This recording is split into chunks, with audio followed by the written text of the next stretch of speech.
पहला प्रश्न उन्होंने पूछा है, भगवान आपने कहा कि आप भगवान, भगवान सर्वशक्तिमान, सर्वज्ञ, सर्वव्यापी होता है। क्या आप सूर्य का उदय कुछ क्षण के लिए रोक सकते हैं? या सृष्टि में कोई परिवर्तन कर सकते हैं? कृपया बताएं। दूसरे प्रश्न में उन्होंने पूछा है कि भगवान कभी मरा नहीं, मर नहीं सकता, मरना असंभव। फिर यहां आश्रम में इतनी सुरक्षा की व्यवस्था क्यों? मेटल डिटेक्टर से क्यों हमें गुजरना पड़ता है? तीसरा प्रश्न पूछा है, क्या आपके भीतर मुझे पूजा की आकांक्षा मालूम पड़ती? क्या आप चाहते हैं लोग आपको पूजें? अगर यह आकांक्षा नहीं है आपके भीतर, तो माला पर आपका चित्र क्यों लगाया गया है?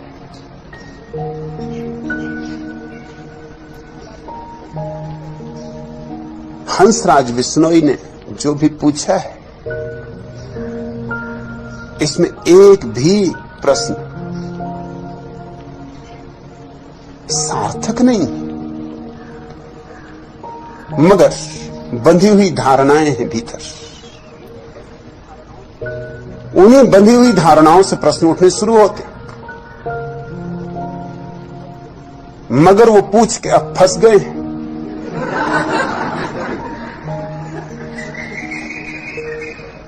अब भाग ना सकेंगे।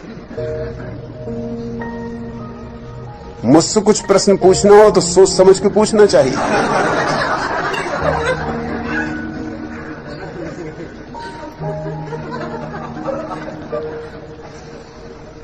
हंसराज बिश्नोई, तुम्हें कैसे पता चला कि भगवान सर्वशक्तिमान है, सर्वज्ञ, सर्वव्यापी? कहीं मुलाकात हुई?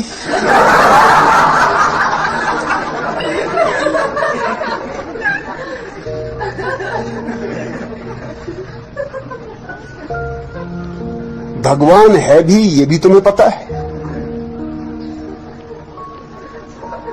कोई प्रमाण है तुम्हारे पास भगवान के होने का? आज तक कोई प्रमाण नहीं दे सका है, और जो भी प्रमाण दिए गए सब खंडित किए जा सकते हैं। जरा से तर्क की जरूरत है, जरा सी बुद्धि की जरूरत है। अगर भगवान सर्वशक्तिमान है तो हंसराज बिश्नोई, तुम्हारा भोंदूपन कुछ कम बनाता?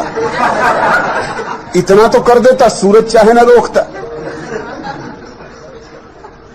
थोड़ी बुद्धि तो देता। इतनी गरीबी है दुनिया में, इतनी बीमारी है दुनिया में, आधी से ज्यादा दुनिया भूख से मर रही है, और तुम कहते हो भगवान सर्वशक्तिमान। इसका तो मतलब यह हुआ कि वो इसी तरह चाहता है कि हो। ये भिखमंगे सड़कों पर, ये बिना दूध मिले हुए बच्चे, ये चारों तरफ फैली हुई भुखमरी और बीमारी और दारिद्र्य, जरूर सर्वशक्तिमान भगवान का प्रमाण देता है। गजब का सर्वशक्तिमान है।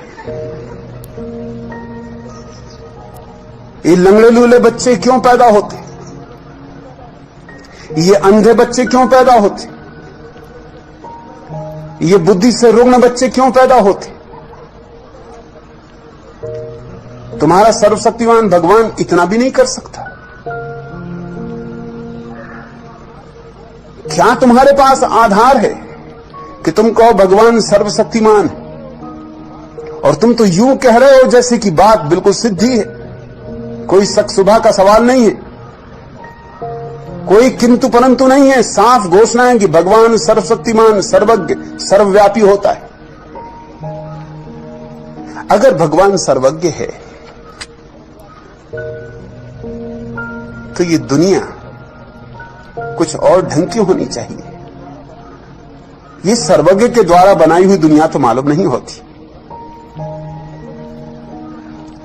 सर्वज्ञ क्यों कैंसर बनाता है? क्या उसको इतनी भी अकल नहीं? क्यों क्षय रोग बनाता है? सर्वज्ञ को कुछ तो बुद्धि होनी चाहिए, जो सभी कुछ जानता है, जिससे कुछ भी छिपा नहीं।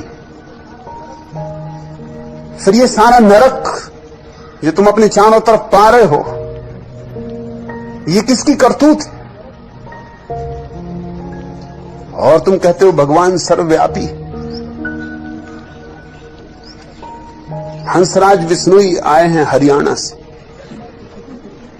मंडी डब्बाली हरियाणा, मतलब हरियाणा में भी है, मंडी डब्बाली में भी है।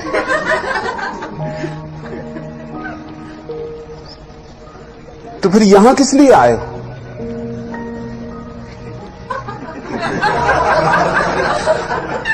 वही मुलाकात ले लेते। सर्वव्यापी है, जहां चाहते वहीं चर्चा हो जाती। मगर इस तरह की बातें हम पकड़ के बैठ जाते, बिना सोचे, बिना विचारे, बिना खोजे,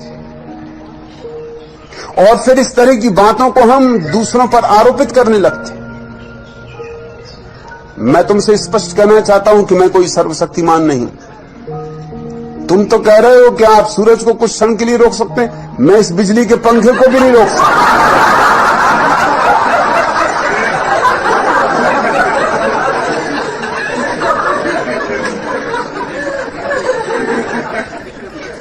तुम पूछते हो क्या आप सृष्टि में कोई परिवर्तन कर सकते?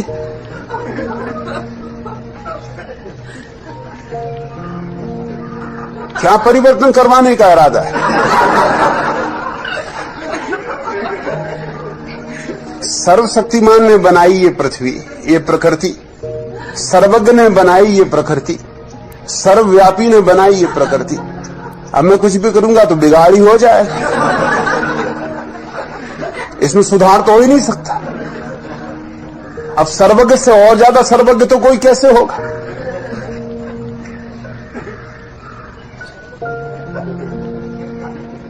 और तुम पूछते हो कि भगवान न कभी मरा, न मरा है, न मर सकता है। सवाल पहले ये कि जिया भी कभी? जिया हो तो मरता, जब जिया ही नहीं तो मरेगा कैसे? जन्मा कब? बात हमेशा शुरू से करनी चाहिए। अगर जन्मा हो तो मरे, जन्म के बिना मृत्यु तो नहीं हो सकती। तो एक बात तो तय है कि जन्मा नहीं।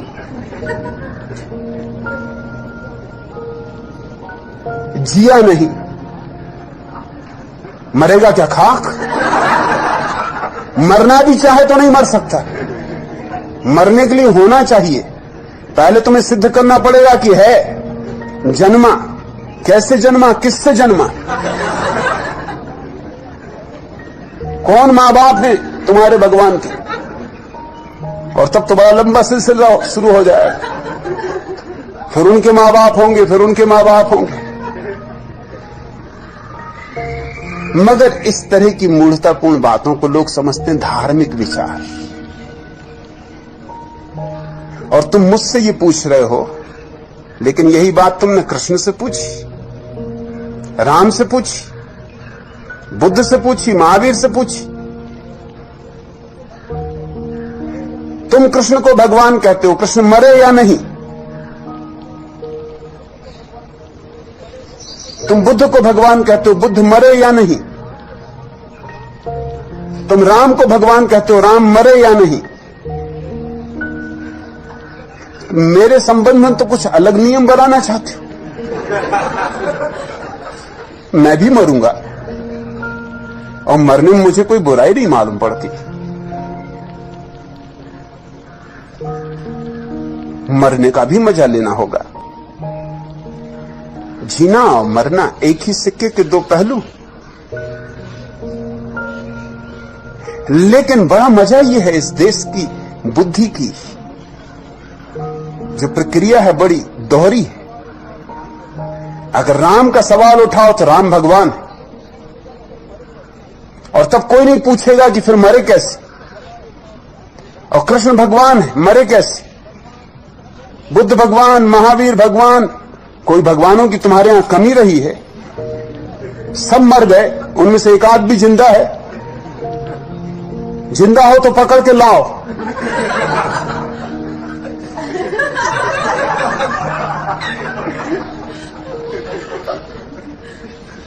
और तुम पूछते हो कि यहां सुरक्षा का इतना इंतजाम क्यों?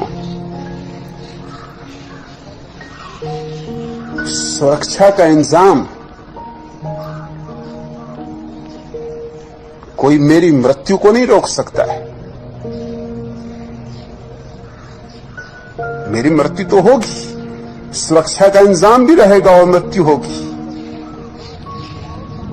सुरक्षा का इंतजाम किसी और कारण से,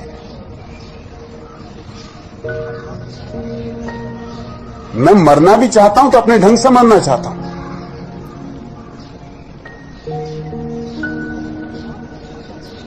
किसी बेवकूफ के हाथ से नहीं मरना चाहता।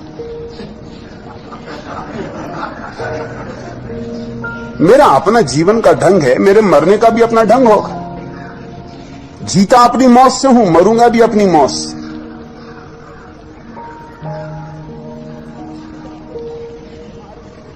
कृष्ण की मृत्यु ही एक आदमी के पैर में तीर मार देने से।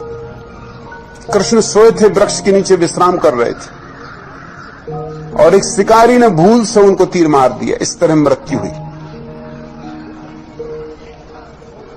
बुद्ध की मृत्यु हुई विषाक्त भोजन से। एक आदमी ने भोजन खिलाया और भोजन विषाक्त था। महावीर की मृत्यु हुई पेचिश की बीमारी से। होनी ही चाहिए, ज्यादा उपवास जो करेगा उसका ये परिणाम होने वाला है, पेट खराब होगा।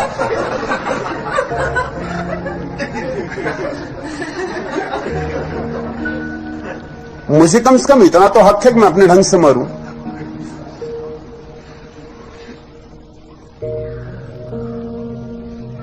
और तुम पूछते हो कि ये सुरक्षा, अगर आप भगवान हैं, सुरक्षा की क्या जरूरत? तो रामचंद्र जी धनुष्मान लिए चलते हैं, तुम क्या उनको कोई कोलभील समझे हुए हो कि गणतंत्र दिवस पे भाग लेने दिल्ली जा रहे हैं, कि वहां जुलूस निकलेगा? वो काहे के लिए हाथ में रखे हुए हैं धनुष्मान? मच्छर वगैरह को भगाने के लिए, खटमलों को मारने के लिए? तुम जो प्रश्न मुझसे पूछते हो पहले अपने भगवानों से पूछ लिया करो।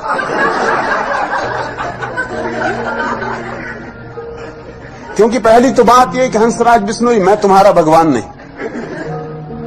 मुझसे तुम्हारा क्या नाता है, क्या लेना देना? तुम अपने भगवानों से पूछो कि आप धनुष्मान लिए क्यों घूम रहे हैं? दिमाग खराब? और धनुष्मान साफ बता रहा है कि सुरक्षा का इंतजाम।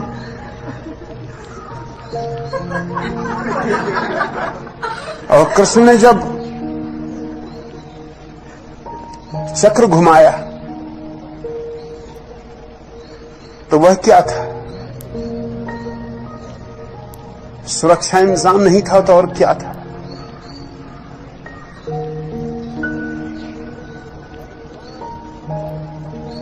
परशुराम जीवन भर फरसा लेकर काटते रहे लोगों को,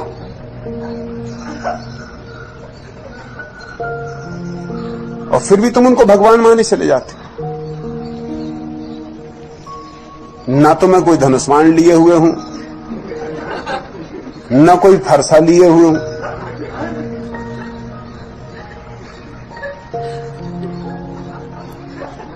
इसमें क्या अड़चन है कि यहां थोड़ा सुरक्षा का इंतजाम हो?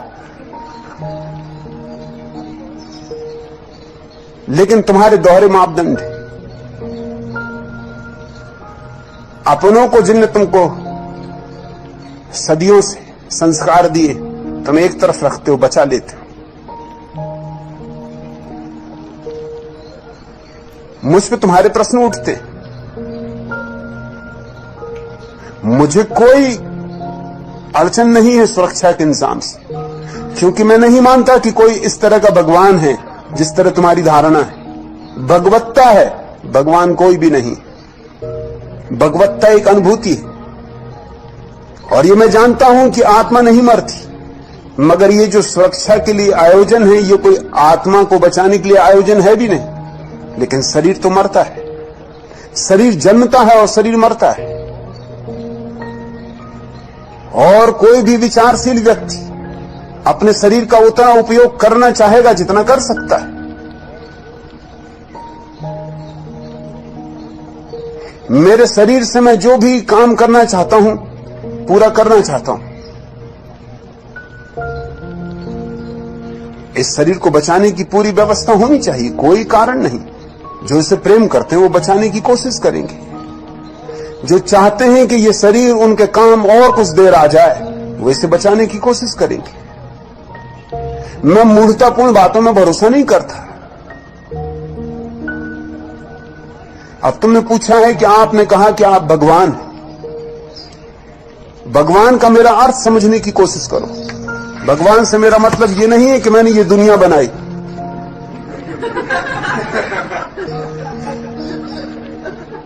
इस तरह की मूर्खतापूर्ण दुनिया में बना नहीं सकता।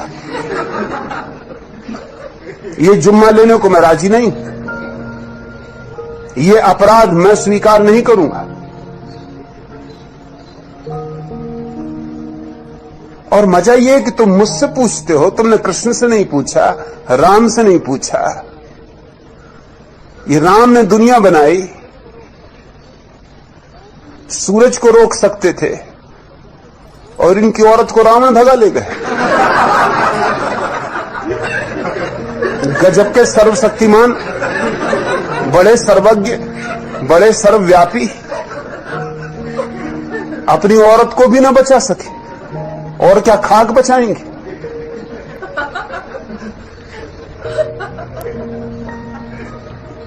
सर्वज्ञ हैं, सर्वशक्तिमान हैं, सर्वव्यापी हैं, और सोने के मृग को खोजने चल पड़े। बुद्धू से बुद्धू आदमी को भी शक होता कि कहीं सोने का मृग होता है।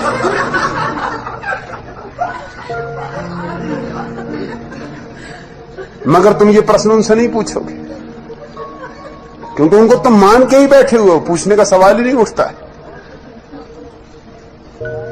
और फिर सीता को लाया गया लंका से छीनकर, तो उसकी अग्नि परीक्षा ली गई। और ये सर्वज्ञ,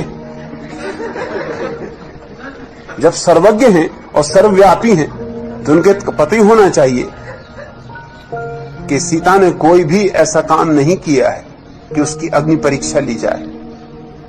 ये कैसी सर्वज्ञता है।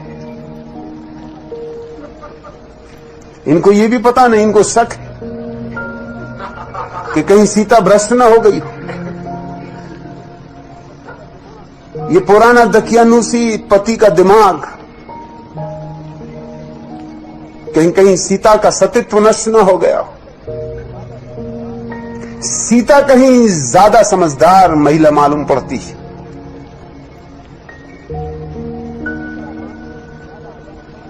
उसने नहीं कहा राम से कि तुम भी आ जाओ, साथ ही साथ दोनों निकल जाएं आंख से, क्योंकि तुम भी इतनी देर अकेले रहे और कोई अच्छे संग साथ में रहे भी नहीं। अंदर बंदर न मालूम कहां कहां के रीछ भालू, पता नहीं क्या करते रहे, क्या हुआ क्या नहीं हुआ। और जब विवाह हुआ था तो साथ साथ गांठ बांध के चले थे, चलो इसमें भी गांठ बांध के गुजर जाए।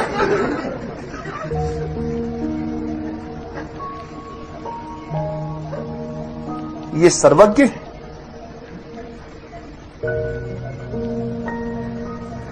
और तुम कहते हो कि सुरक्षा की कोई जरूरत नहीं। और कृष्ण पूरी गीता में क्या समझा रहे हैं अर्जुन को कि लड़। अर्जुन कहीं ज्यादा ज्ञानी मालूम होता तुम्हारे हिसाब से, क्योंकि वो ये कह रहा है कि क्या सार है मारने मारने में। आत्मा तो अमर ही है, अब नाहक इनके शरीरों को क्या मारना। मैं चला जंगल, मैं तो ध्यान करूंगा, समाधि साधूंगा, इसमें कुछ सार नहीं। और कृष्ण की पूरी गीता इसी बात का आयोजन है कि तू लड़, उठा गांडीव। कृष्ण को पता नहीं है कि आत्मा अमर है। कहते तो वो यही है कि न हन्यते हन्य माने शरीर है, शरीर मरता है, आत्मा नहीं मरती। मगर उससे उन्होंने मतलब क्या निकाला है? उससे मतलब उन्होंने बहुत चालबाजी का निकाला है। चालबाजी का मतलब यह निकाला है कि मार, बेफिक्री से मार इनके शरीरों को, क्योंकि आत्मा तो मरती ही नहीं, इसलिए कोई हानि होनी नहीं है, हिंसा कुछ होनी नहीं। कृष्ण ने जितनी हिंसा का प्रतिपादन किया दुनिया में किसी ने भी नहीं किया। Adolf Hitler, Genghis Khan, Timur Lang, Nadir Shah सब फीके पड़ जाते, क्योंकि भला इन्होंने हिंसा की हो, लेकिन हिंसा का समर्थन इनके भीतर नहीं। जानते तो ये है कि ये गलत कर रहे हैं। कृष्ण ने हिंसा करवाई और उसको एक दार्शनिक पूरा का पूरा आडंबर दिया। समझाया अर्जुन को यह कि मार बेफिक्री से, क्योंकि आत्मा मरती ही नहीं, मारने में हर्जा क्या है? ये तो मिट्टी के घड़े हैं, फोड़ दे, आत्मा दूसरे घरों में प्रवेश कर जाएगी।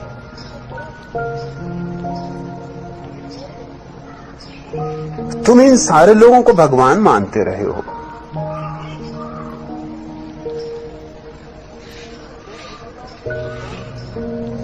और मैं जब कहता हूं कि मैं भगवान हूं तो तुम्हें अड़चन खड़ी होती, और मेरे अर्थ को तुम सुनना भी नहीं चाहते, समझना भी नहीं चाहते। जब मैं कहता हूं मैं भगवान हूं तो मैं ये कह रहा हूं कि तुम भी भगवान हो। भगवत्ता हमारा स्वभाव है। ये और बात है कि कोई पहचान ले या ना पहचान। जो पहचान ले वह भगवान, जो ना पहचाने वो भी भगवान है, लेकिन उसे पता नहीं होगा। कोई सोया है, कोई जागा है, मगर सोने और जागने वाले के भीतर एक ही चेतना का वास है। तो जब मैं कहता हूं मैं भगवान हूं तो मैं ये नहीं कह रहा हूं मैंने दुनिया बनाई।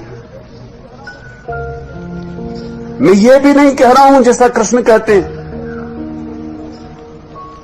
कि जब जब धर्म की हानि होगी तब तब मैं आऊंगा और रक्षा करूंगा।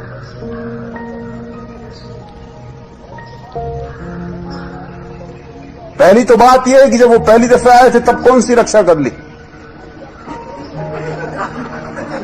अब क्या खाक रक्षा करेंगे। सच तो यह है कि कृष्ण की मौजूदगी के कारण जितनी अमानवीयता और जितनी हिंसा उस समय हुई, अब अच्छा ही होगा कि वो दोबारा ना आए, कृपा करे। जब आए थे तब भी कोई रक्षा नहीं हो गई धर्म की, अब क्या खाक रक्षा कर लेंगे धर्म की आगे। मैं कोई दावा नहीं करता धर्म की रक्षा का, और ना ही दावा करता हूं कि मैं कोई अवतार हूं। उधार बातें मुझे पसंद नहीं। मैं क्यों विष्णु का अवतार होऊंगा? विष्णु मेरे अवतार नहीं, मैं उनका अवतार नहीं।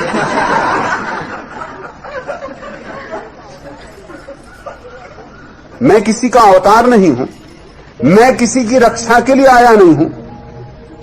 मुझे किसी धर्म की रक्षा नहीं करनी है, मुझे तुम्हें किसी पाप से नहीं बचाना है। मैं आनंदित हूं, मैंने अपने को जाना और मैं आनंदित हूं, और मेरे आनंद का यह हिस्सा है कि तुम्हें भी मैं अपने आनंद से परिचित करा दूं। फिर तुम्हारी मौज है, तुम स्वीकार करो न करो, वह तुम्हारी मालकियत है। और तुम कहते हो कि आपको पूजा की आकांक्षा है। अगर मुझे पूजा की आकांक्षा हो तो तुम सोचते हो मुझे कोई अड़चन है? रोज पूजा करवा सकता हूं, रोज फूल चढ़वा सकता हूं, रोज आरती उतरवा सकता हूं, इसमें अड़चन क्या है? पत्थरों की आरती उतर रही है तो जिंदा आदमी में क्या अड़चन है आरती उतरवाने की? वो जो मेरी माला है उसमें जो तस्वीर अटकाई हुई है वो सिर्फ भारतीय भोंदुओं को चौंकाने के लिए, और कुछ भी नहीं।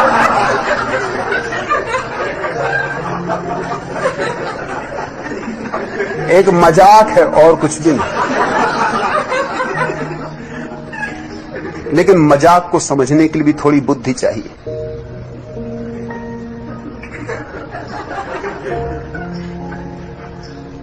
ना तो मैं किसी को कह रहा हूं कि मेरे पैर छुओ, ना मैं किसी को कह रहा हूं मेरी पूजा करो।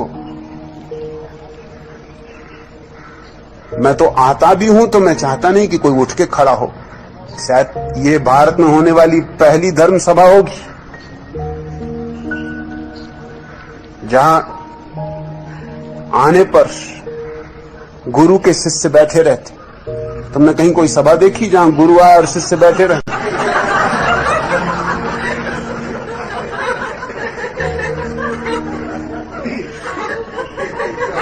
ये शायद पहली सभा होगी भारत के पूरे इतिहास में जहां गुरु हाथ जोड़ के तुम्हें नमस्कार करता है।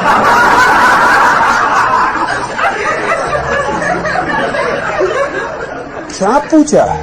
किसकी पूजा? मगर बंधी हुई धारणाएं लेके आओगे तो अड़चन होती, और बंधी हुई धारणाएं लेके आ जाते हो तो वंचित रह जाओगे उससे जो यहां घट रहा है। यहां बहुत कुछ घट रहा है।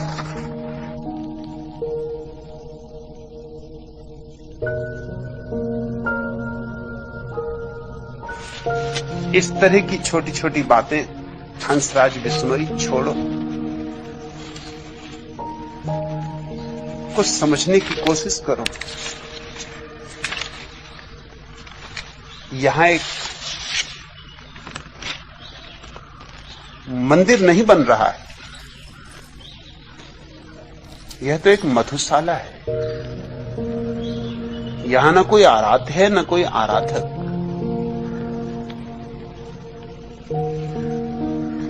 ऋतुओं के आंगन में फिर शायद न लौटे। आओ आओ प्राणों से यह पाहुन क्षण जी लें। क्या भरोसा कल हो न हो। ऋतुओं के आंगन में फिर शायद न लौटे। आओ प्राणों से यह पाहुन क्षण जी लें।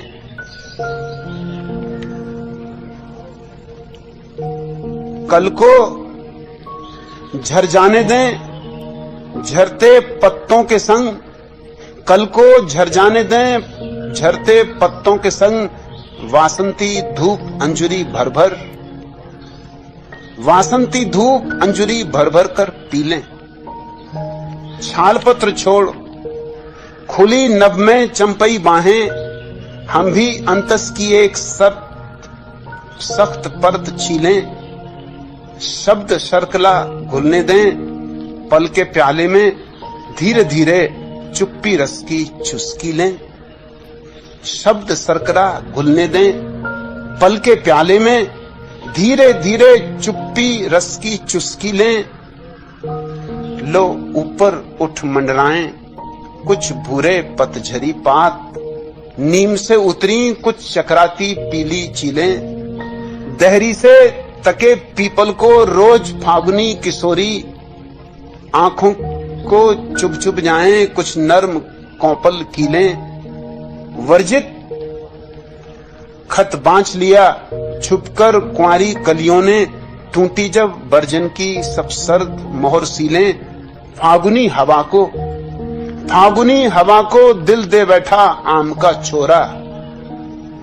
फिर काम ना आई बूढ़े बरगद की तर्क दलीलें।